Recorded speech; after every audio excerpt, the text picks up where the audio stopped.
we can only speak to the contacts that our government had. We are not interested in war. We were just conducting retribution for a terrorist attack.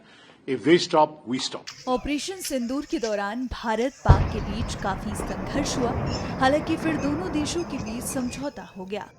लेकिन इस बीच America के राष्ट्रपति Donald Trump के दोनों देशों के बीच मध्यस्थता के दावे ने जोर पकड़ लिया। वहीं तीसरे पक्ष की मध्यस्थता के सवाल पर अब कांग्रेस सांसद शशि थरूर की प्रतिक्रिया सामने आई है। उन्होंने पुष्टि की कि भारत को संयुक्त राज्य अमेरिका, फ्रांस, यूएई, सऊदी अरब और कई अन्य देशों के अधिकारियों के फोन कॉल आए थे।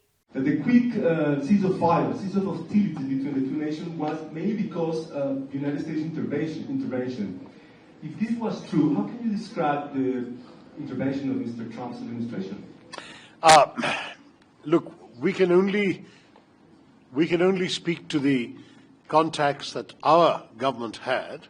We received a number of phone calls from senior United States officials and also from senior officials of other countries, of France, of UAE, of Saudi Arabia, and so on.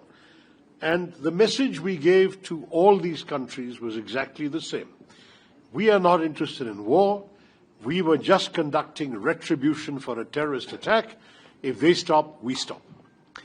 If that message was then in turn conveyed by such countries to Pakistan, it may well have had an effect in persuading Pakistan to stop, knowing that their stopping would also mean India would stop. So it's possible that that's what happened. But certainly there was no sort of active process of mediation that we are aware of.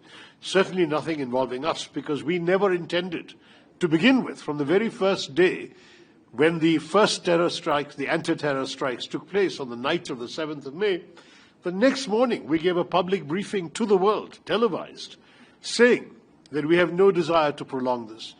If Pakistan retaliates, we will retaliate. If Pakistan stops, we will stop. That was our consistent position every day. So there was no change. They stopped, we decided to stop. We are not the belligerent power in this particular equation, Maria. I just have one question. You had a very successful visit to Guyana and Panama, and the countries gave you a very strong word of support against terrorism and also against countries supporting terrorism. What are your expectations from Colombia, given the fact that Colombia is expected to be a part of the United Nations Security Council from next year, where Pakistan is already a non-permanent member? Well, we certainly wish Colombia all the best in its service on the premier body for peace and security of the United Nations. We understand that Colombia is contesting unopposed at the moment, and assuming that status continues, then it will be elected without any problem. And I do want to say that we would be very, very happy to be in regular dialogue with Colombia during its service in the Council on all international matters affecting us. On the question of our expectations from this visit, as I said at the beginning, Ayushi, we are here looking for understanding. We want Colombia, the government and people of Colombia, the Parliament of Colombia, the think tanks and idea makers and shapers of Colombia to understand what we have just been through. And if they have that understanding, we are confident we will have their sympathy and support, which we also hope to get. But first we need to understand, because we have the impression that perhaps the situation was not fully understood when that one statement came out after the Indian attacks began. Understanding is extremely important for us.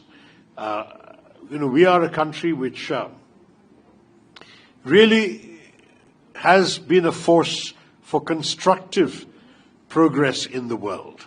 We are proud of our contributions to the United Nations in areas like peacekeeping and development and fighting the environment, all sorts of things.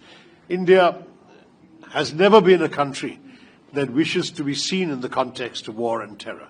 This has been inflicted upon us, and we are simply not going to take it lying down. That's what we want people to understand. And we certainly hope that other governments will tell those who give safe haven and protection to terrorists to stop doing so. That would be very helpful indeed as well, in the Security Council or outside it.